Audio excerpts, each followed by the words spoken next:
This is the Ford Transit Custom Sport 320S. Now S stands for short wheelbase. It's a nice looking van and Ford Transits have always had a good reputation as work vehicles. But how does it go with a decent load on board?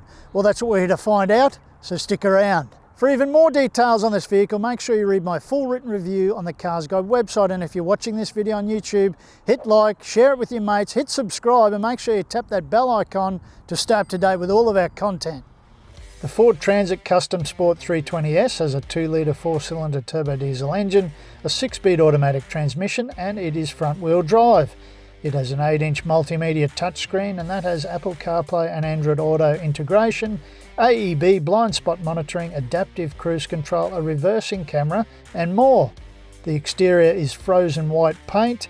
It has those rather distinctive racing stripes on board, and it wears 17-inch alloy wheels, and there's a steel spare. For all the pricing details, read my full written review on the CarsGuide website. Load space dimensions are up on screen now, and suffice to say the 6 cubic metre area is well fitted out to cope with work duties. It has the usual tie-down points, protective wood panelling, and rear lights inside. Let's have a quick look at this van's load capacities.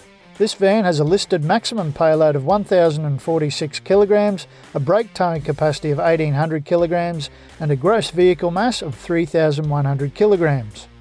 We have forklifted a 750 kilogram weight into this van, and that's courtesy of our mates at IWP Training. So let's see how this van drives with a load on board.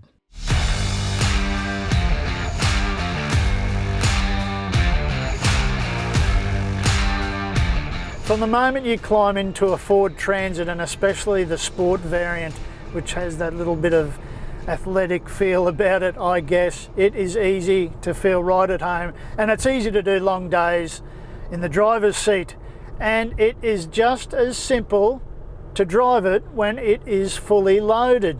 All of the elements that make the Ford Transit such a nice daily driver unladen are carried over to when you throw a fair bit of stuff in the back. The steering is nicely well weighted, it's got a real sporty feel about it.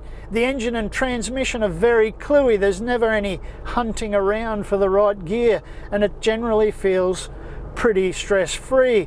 Engine braking is somewhat compromised, but that's to be expected because it is a smaller capacity engine, and that only ever happens on steeper downhill sections.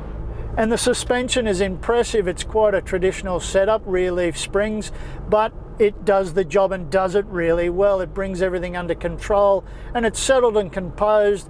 There's generally very little in the way of skippiness at the back, and it is quite a nice driving experience.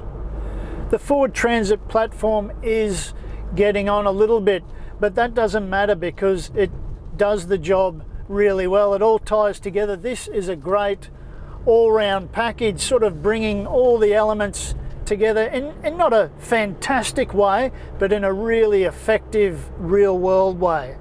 And another big positive in this van's favour is the fact that from the moment you climb into it, it's all very easy to get used to and it's very comfortable. There's a real nice functionality about it. There's nothing fancy about it, but it's still quite premium feeling, and it's easy to spend long hours in the driver's seat.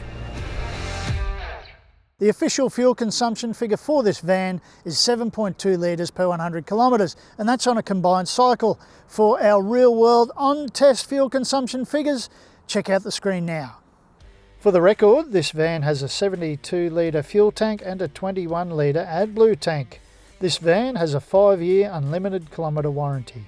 The Ford Transit has a rock-solid reputation as a work vehicle, and in sport, guys, it is even better. It's no wonder that it won the Tradie Guide Van of the Year. And even when you put it under plenty of pressure with a decent load on board, it still performs very well. But what do you reckon? Have your say in the comments section below. And remember, for full details on this vehicle, read my written review at the CarsGuide website. And if you're watching this video on YouTube, hit like, share it with your mates, subscribe, and tap that bell icon to stay up to date with all of our content.